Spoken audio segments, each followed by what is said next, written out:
Garlic is a very powerful antibiotic, but if you want to use it as an antibiotic, you should take 4 cloves a day. That's quite strong. So here's a clove of garlic, and how you can take it when a person's got a bad cold is as a flu bomb. So I'm going to write the recipe for flu bomb up here.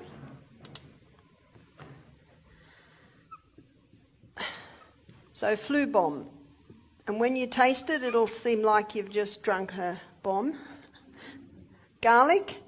Now, someone loves garlic, they might have 2 cloves, but approximately 1 clove. And if I was doing it for a child, I'd use a very tiny little clove, and that's crushed. The next ingredient is ginger, and we'll be talking about ginger this evening. And this is about 1/4 teaspoon, and that's finely chopped. So they're the first 2 ingredients in the flu bomb. The third ingredient is the juice of a lemon. It's usually 1 lemon juice. And the next ingredient is honey, and usually 1 teaspoon. The next ingredient is eucalyptus oil. Or you can use tea tree oil, 1 drop, that's it. And the next ingredient is cayenne pepper. And we'll be talking about cayenne pepper later this evening. And I'll just leave that one free, because for some people it's a light shake. For other people who are very brave, it might be 1/2 teaspoon. So I'll just leave that one up to you. Now all of these things are put in 1/2 cup of hot water. And then you drink it. Now you don't have to chew up the ginger and the garlic, you just throw it down. And if a person's got anything from pneumonia to bronchitis to asthma to the flu to sinus problems, any respiratory problems, that will bring relief, and it usually brings relief for about 4 hours. So my suggestion is, if you have such a complaint, that you have 3 or 4 a day. And it's usually best with a meal, because if you put all that heating herbs onto a raw stomach, cast iron stomach wouldn't hurt, but a tender stomach might feel a little bit sore. So you might have that before you have a nice big bowl of hot steaming soup, which is very nice, a thick soup when you've got a cold. So that's the flu bomb. Now you can't give a flu bomb to a baby, can you? So what can you do when a baby's got a cold? When a baby's got a cold, you can wrap the garlic on the bottom of their feet. And how you do this is you finely slice the garlic. Now, when my children were little, we lived in a place called Dora Creek, and our yard backed onto a swamp, and my children used to get a lot of chest colds. So I was always doing little things to them. Do you know, we moved from Dora Creek and there were no more chest colds.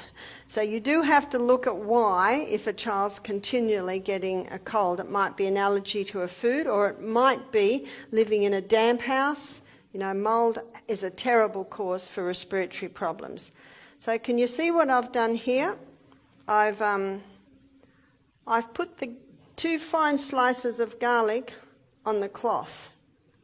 And then I put the piece of cloth over it, because I don't want that garlic on the baby or the child's feet, because it will cause a blister. Onion will not, but garlic will.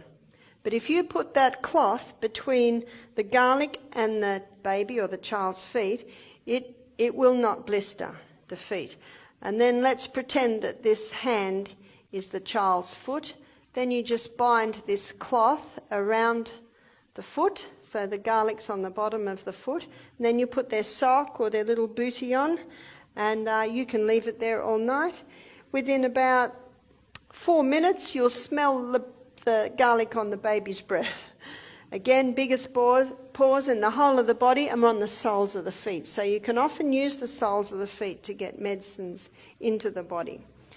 Now my little son James, well, he's 38 now and he's certainly not little anymore, but he particularly used to get chest colds.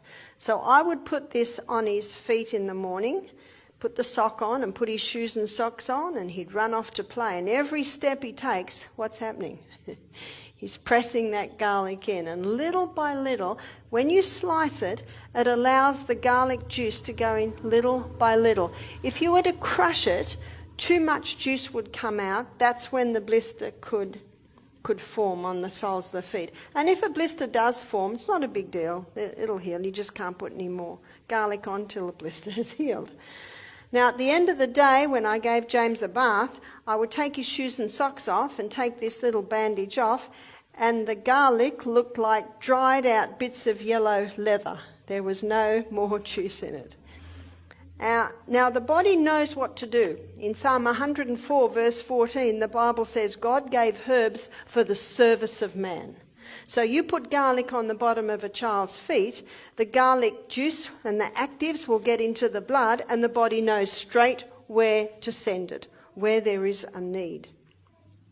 That's the beauty of herbs. They work with the needs of the human body. Science calls it synergism.